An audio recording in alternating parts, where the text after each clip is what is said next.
Assalamualaikum warahmatullahi wabarakatuh. Nama saya Muhammad Nazri Shah bin Syahuluddin, DPZ 20202503 dari kelas DPZ W2A. Hari ini kami daripada kumpulan 10 iaitu akan membentangkan tentang konsep istibdal wakaf dan amalannya di Malaysia.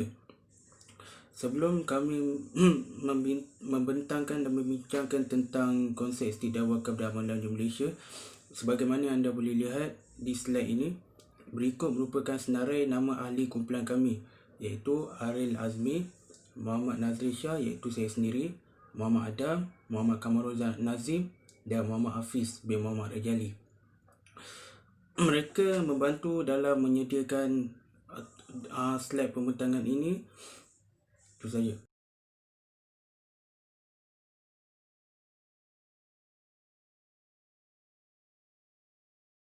Okey, dan seterusnya saya akan membincangkan dan menguraikan tentang pendahuluan kami. Sebagaimana anda boleh lihat di sini, terdapat beberapa konsep istibdal wakaf dan amalannya di Malaysia. Sebelum kita memasuki pada bahagian tajuk ini dengan lebih dalam dan terperinci, apakah yang anda faham dan tahu tentang istibdal wakaf? Istibdal ni nak diikutkan artinya maksudnya menggantikan sesuatu harta wakaf dengan harta wakaf yang lain, atau wang yang sama atau lebih tinggi nilainya, sama ada melalui gantian, belian, jualan atau apa-apa cara sekalipun, yang penting dengan menurut hukum syarak. Penjelasan secara lebih ringkasnya adalah ianya bermaksud menggantikan sesuatu barang dengan barang yang lain tetapi sama nilainya atau lebih tinggi nilainya. Okey, saya akan menerangkan tentang bagaimana konsep istibdal pelaksanaan istibdal ini dilakukanlah. Okey, yang pertama iaitu ibdal. Ibdal ni maksudnya proses dia ialah kita jual barang atau harta wakaf itu bermaksud ibdal. Yang kedua ialah dengan harta atau wang yang kita perolehi daripada harta wakaf yang kita jual tadi tu, kita beli balik barang atau harta wakaf yang baru. Itu yang dipanggil istibdal. Sebab kita dah beli balik tu, maksud kita gantikan balik daripada barang yang lama atau harta wakaf yang lama tu, kita gantikan dengan yang baru. Itu dipanggil istibdal. Okey. Lepas tu kita tahu pada era terkini, zaman sekarang ni, masih ramai yang tidak mengetahui tentang konsep istibdal wakaf, terutamanya rakyat Malaysia. Oleh kerana itu tajuk ini ditekankan di Malaysia. Oleh itu terdapat beberapa konsep istibdal wakaf dan amalannya di Malaysia yang akan diterangkan secara lebih detail dan mendalam lagi selepas ini. Okey, itu sahaja pendahuluan. Okey, dan seterusnya kita akan masuki pada subtopik kita yang pertama, iaitu konsep istibdal harta wakaf menurut perspektif Islam. Poin kita yang pertama ialah konsep istibdal harta wakaf merupakan satu cara untuk membangunkan harta wakaf agar lebih efektif atau produktif serta berupaya untuk menyediakan pelaburan kewangan yang lebih stabil dan adil. Dan manakala poin kita yang kedua, untuk melaksanakan istibdal harta wakaf ni mestilah mempunyai syarat-syarat yang telah ditetapkan bagi menjamin pelaksanaan konsep tersebut supaya selaras dan menepati syarat-syarat dan ciri-ciri yang ditetapkan oleh para fuqaha. Risau takut ada unsur gharar, iaitu unsur ragu-ragu semasa proses istibdal ini dijalankan. Itulah sebabnya para fuqaha menyediakan atau menetapkan syarat-syarat yang telah ditetapkan untuk menjamin keselamatan istibdal wakaf. Okey, poin kita yang ketiga, didapati pelaksanaan konsep ini dapat memberi banyak faedah dan manfaat kepada masyarakat awam berbanding kalau ia hanya dikekalkan dalam bentuknya. Ini bermaksud ia merupakan kaedah baru untuk membangunkan harta wakaf. Dan ini juga merupakan salah satu kebaikan kepada masyarakat kerana ia membantu dalam pembangunan untuk masyarakat itu sendirilah. Dan hakikatnya, pelaksanaan konsep ini turut menzahirkan kelenturan serta keutuhan sistem wakaf dalam menyediakan kemudahan dan prasarana bantuan kepada umat Islam. Prasarana itu kemudahan lah. Konsep ini adalah juga membantu untuk melahirkan khairul ummah, yang bermaksud umat terbaik. Okay, itu sekian daripada saya. Subtopik lain akan diterangkan dan dihuraikan oleh rakan saya yang lain. Assalamualaikum. Assalamualaikum. Nama saya Muhammad Adam Musa Nizam dari kelas DVZW2A. Nombor metrik DVZ20202462. Saya akan membentangkan tentang isu-isu pelaksanaan istibdal hartanah wakaf di Malaysia. Secara amnya, konsep istibdal bukanlah sesuatu yang baru dan telah pun diamalkan di negeri-negeri di Malaysia. Beberapa fatwa telah dikeluarkan oleh pihak berkuasa berkaitan istibdal harta wakaf. Antaranya ialah fatwa yang dikeluarkan oleh Muzakarah, Jawatan Kuasa Fatwa Majlis Kebangsaan dan juga fatwa-fatwa kerajaan negeri. Dalam perbahasan Dewan Negara Panggal keempat, Mesyuarat ketiga pada tahun 2011, Wakil Senator Datuk Dr. Masyitah binti Ibrahim membangkitkan di dalam Dewan Negara tentang keperluan kepada wakaf istibdal bagi perkasakan pembangunan tanah wakaf di Malaysia. Perbahasan Dewan Negara Selasa 13 Disember 2011. Berdasarkan kajian yang telah dilakukan, terdapat beberapa isu berkaitan dengan istibdal. Antaranya ialah keterikatan dengan hukum syarak dan pandangan mazhab, keterikatan dengan niat pewakaf, kedudukan tanah yang tidak strategik, tidak ekonomik, terbiar dan berselerak, ketiadaan tanah yang sesuai dan tidak mendapat sokongan pihak berkuasa, keperluan kepada tenaga pakar dalam bidang hartanah dan pelaburan. Seterusnya, saya akan membentangkan pula tentang konsep pelaksanaan istibdal wakaf di negeri Kedah Darul Aman. Di negeri Kedah, Jawatan Kuasa Fatwa Negeri tidak menetapkan hanya satu fatwa untuk dijadikan panduan dalam melaksanakan istibdal wakaf. Akan tetapi, setiap kes yang berlainan, Jawatan Kuasa Fatwa Negeri Kedah akan bermesyuarat dan akan memutuskan keputusan yang sesuai dengan sesuatu pelaksanaan istibdal di lokasi tertentu. Di negeri Kedah, terdapat beberapa kes tanah wakaf yang telah dibangunkan dengan kaedah istibdal yang bertujuan untuk memberi manfaat dan kemudahan kepada masyarakat awam. Antara pembangunan yang dilaksanakan melalui kaedah istibdal ialah pembesaran lapangan terbang Sultan Abdul Halim, pembinaan empangan beras, pembinaan landasan berkembar keretapi elektrik, Ipoh Padang Besar dan menaik taraf jalan raya. Terdapat lebih banyak lagi tanah wakaf yang dibangunkan dengan menggunakan kaedah istibdal yang tidak diketahui iaitu secara sembunyi. Sekian saja daripada saya. Terima kasih. Warahmatullahi wabarakatuh. Nama saya Muhammad Kamrul Nazim bin Kamruddin.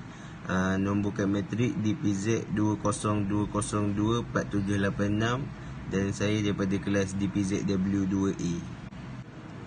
Saya ingin menyambung tentang konsep pelaksanaan dan pembangunan tanah wakaf di negeri Perak pula. Pelaksanaan istibdal wakaf di negeri Perak ni dia dibangunkan dengan kaedah menukar tanah dengan tanah. Selain tu, pelaksanaan istibdal tanah wakaf mestilah melalui kelulusan Majlis Fatwa Negeri Perak. Kalau Majlis Fatwa Negeri Perak ni tak bagi kelulusan, maknanya pelaksanaan istibdal ni tidak dapat dilaksanakan. Menurut Enakmen Wakaf 2015 dalam bahagian 6 dalam kurungan 25 bahawa majlis hendaklah merujuk kepada jawatan kuasa fatwa untuk keputusannya berhubung dengan pembangunan mana-mana mauquf sekiranya melibatkan persoalan hukum syarak yang perlu diputuskan.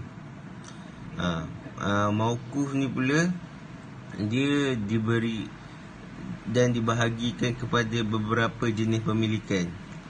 Khusus bagi tanah wakaf, lot tanah wakaf diberikan 3 jenis pemilikan. Pemilikan yang pertama adalah Majlis Agama Islam Perak mempunyai hak milik ke atas geran iaitu sebanyak 1424 lot tanah.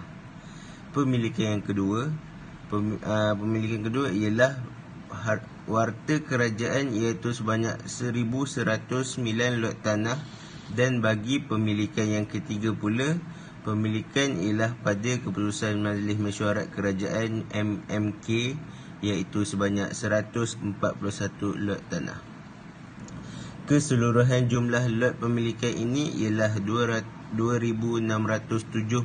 lot tanah, manakala terdapat beberapa pelaksanaan iftida tanah wakaf di Perak, namun ia masih lagi perlu pada penambahbaikan. Ada lagi yang masih ingin melaksanakan iftida tanah, cuma dia masih perlukan penambahbaikan. Iftida di Majlis Agama Islam Negeri Terengganu. Dekat Terengganu ni dia konsep iftida dia banyak. Antara contohnya ialah menaik taraf jalan raya, pembinaan pejabat pentadbiran kerajaan, pejabat Badan Pencegah Rasuah Negeri Terengganu, bangunan pejabat daerah Kuala Terengganu, pembinaan parit, pembinaan bangunan masjid, pengambilan untuk tapak sekolah, lapangan terbang, laluan tenaga nasional berhad, perumahan awam, pembinaan tangki air dan pembesaran Muzium Negeri Terengganu serta pelabuhan perikanan Cendering di Kuala Terengganu. Seterusnya, di Negeri Terengganu ni terdapat sekurang-kurangnya 94 lot tanah wakaf yang terlibat dengan pengambilan tanah oleh PBN. Kegiatan pengambilan tanah oleh pihak kerajaan telah berlaku sejak sekian lama. Kegiatan pengambilan tanah ni dia dah terjadi lama dah, waktu satu ketika dahulu. Merujuk pada sejarah Maidam, ianya bermula pada 1951, lebih kurang 70 tahun yang dulu. Kajian ini mendapati hampir setiap tahun terdapat tanah wakaf yang terlibat dengan pengambilan tanah. Setiap tahun akan ada di tanah yang akan terlibat dengan tanah wakaf ni. Memandangkan sebahagian besar kedudukan lokasi tanah sebanyak 138 wakaf di Negeri Terengganu terletak di kawasan bandar, maka kebanyakannya dia terlibat dengan tanah-tanah yang terlibat dengan projek kerajaan Negeri Terengganu ni terletak di daerah Kuala Terengganu. Selain itu adalah tanah wakaf yang ada di luar kawasan bandar atau pinggir Terengganu.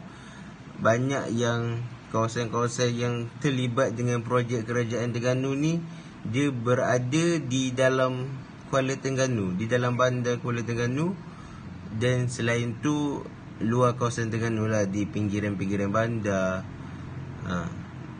tapi luar daripada kawasan Kuala Terengganu. Sekian saja daripada saya. Assalamualaikum warahmatullahi wabarakatuh. Nama saya Hari Azmi bin Khairul Nizam dari kelas DPZ W2A. Saya akan menerangkan tentang konsep istibdal di negeri Selangor dan di negeri Johor. Yang pertama, di negeri Selangor, konsep istibdal ke arah penjanaan dana wakaf oleh Perbadanan Wakaf Selangor. Di negeri Selangor, konsep istibdal lebih ke arah untuk mencari dana wakaf. Yang pertama, merujuk kepada enakmen Wakaf Negeri Selangor, istibdal bermaksud menggantikan suatu harta wakaf dengan harta lain atau wang yang sama atau lebih tinggi nilainya, sama ada melalui gantian, belian, jualan atau apa-apa cara lain menurut hukum syarak. Enakmen Wakaf Negeri Selangor 1999. Di Negeri Selangor, maksud istibdal ialah menggantikan harta wakaf dengan harta yang sama, ataupun kita ganti dengan wang tunai yang sama nilainya atau lebih tinggi nilainya. Kita juga boleh ganti harta tersebut seperti dengan cara gantian, jualan ataupun belian. Selagi mana cara-cara tersebut tidak melanggar hukum syarak.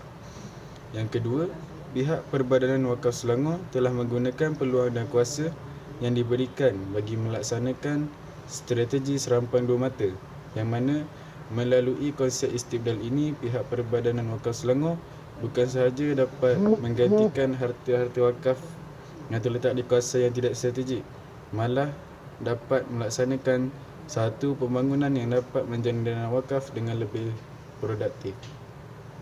Masuk poin kedua. Maksud serampang dua mata pada poin ini ialah apabila Perbadanan Wakaf Selangor ini membuat satu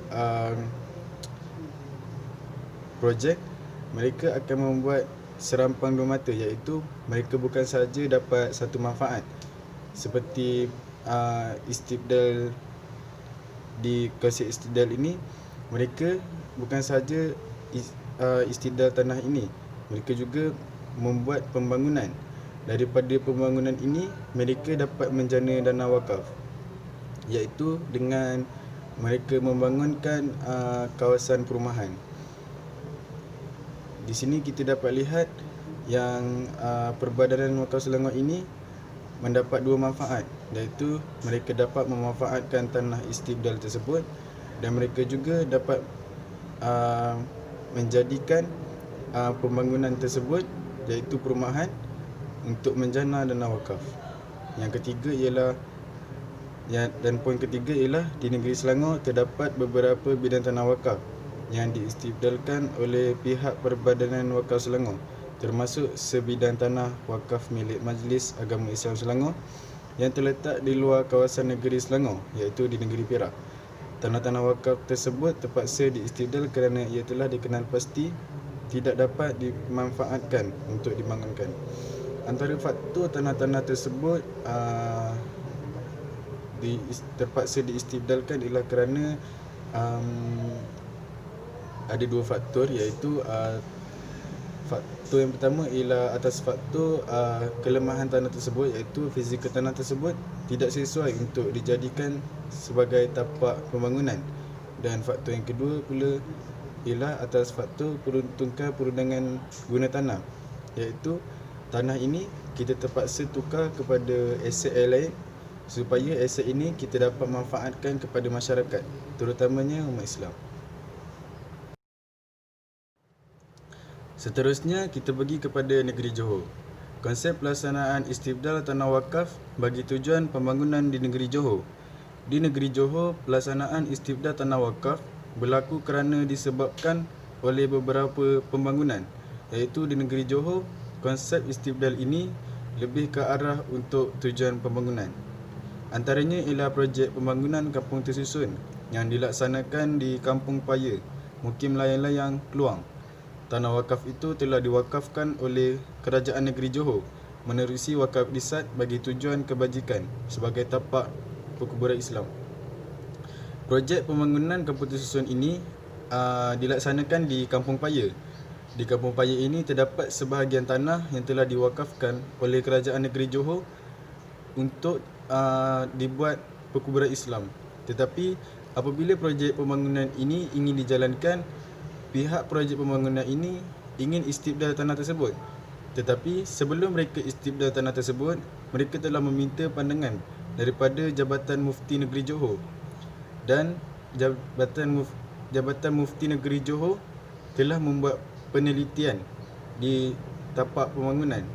Dan setelah membuat penelitian, Jabatan Mufti berkata konsep istibdal ini mesti dijalankan mengikut syarak, dan terdapat dua syarat, iaitu syarat yang pertama, mereka menggantikan tanah wakaf tersebut dengan tanah yang sama ukurannya, ataupun mereka gantikan dengan tanah yang lebih besar ukurannya.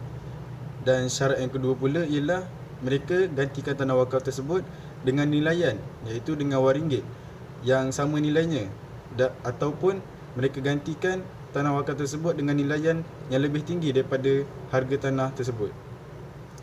Dan pihak pembangunan kampung tersusun ini telah mengambil keputusan untuk menggantikan dengan tanah yang lebih besar, iaitu tanah wakaf tersebut berukuran 8.95 ekar, dan pihak projek pembangunan ini telah menggantikan dengan tanah wakaf yang lebih besar, iaitu 9.5 ekar.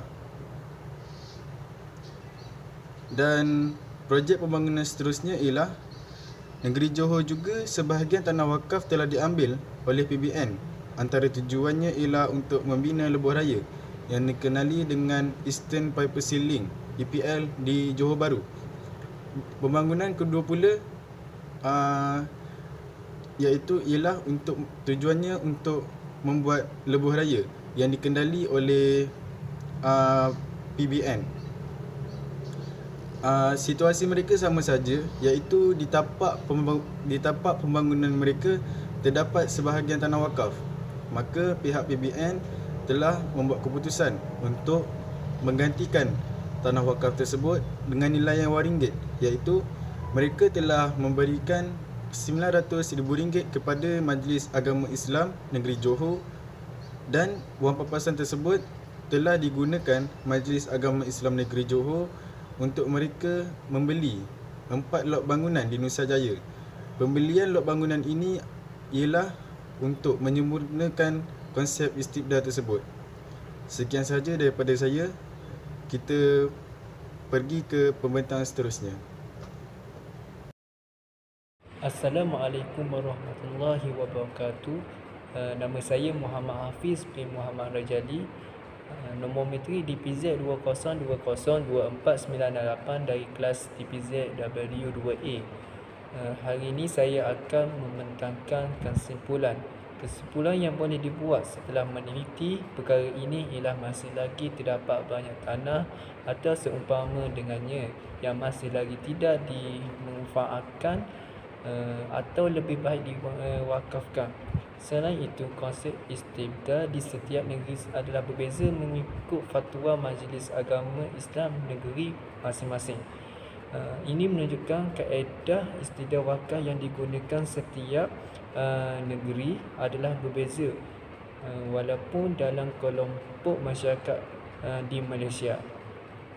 Seterusnya, hal yang dapat diketahui ialah kebanyakan tanah yang terbiar telah pun diambil oleh BPN untuk dimanfaatkan seperti membina lebuh raya yang membawa manfaat kepada semua orang. Ini menunjukkan BPN menggunakan tanah yang terbiar secara menyeluruh. Secara tidak sengaja, dia telah memanfaatkan semua rakyat Malaysia.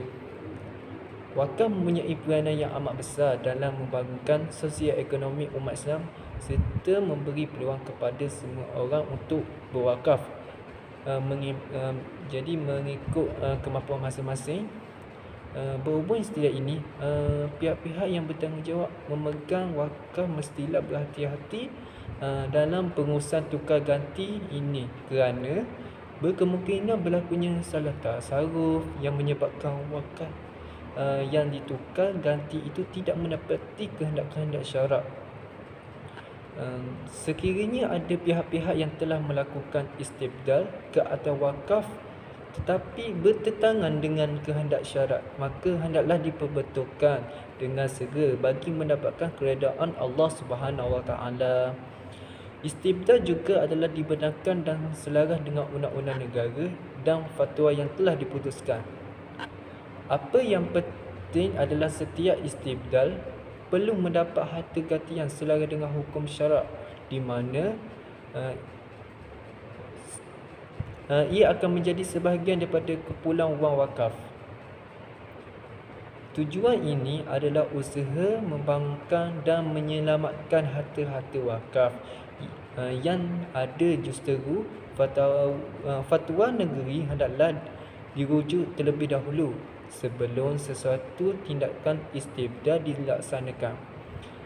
Pengurus proses istibdal wakaf yang baik dan teratur akan menjamin manfaat wakaf yang berpanjangan.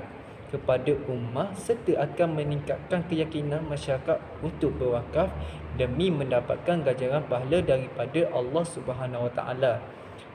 So dekat sini merupakan bibliografi kumpulan kami. Kami ambil daripada sumber internet dan setiap link ini mengandungi maklumat-maklumat tentang wakaf. Antaranya ialah daripada artikel atau jurnal, temu bual, bab dalam buku dan e-book.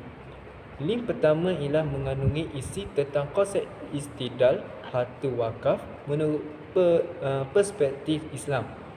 Selepas itu, link kedua ialah pelaksanaan istidlal hartanah wakaf di Malaysia. Link ketiga ialah tentang konsep pelaksanaan istibdal wakaf di negeri Kedah Darul Aman. Link keempat pula ialah pelaksanaan istibdal dan pembangunan tanah wakaf di Perak. Seterusnya, link nombor 5 ialah pelaksanaan istibdal di Majlis Agama Islam Negeri Terengganu. Keenam ialah konsep istibdal ke arah perjalanan dana wakaf oleh Pembadanan Wakaf Selangor. Link terakhir ialah terdiri daripada konsep pelaksanaan istibdal tanah wakaf bagi tujuan pembangunan negeri Johor. Itu saja daripada pembentangan saya untuk hari ini dan sekian, terima kasih.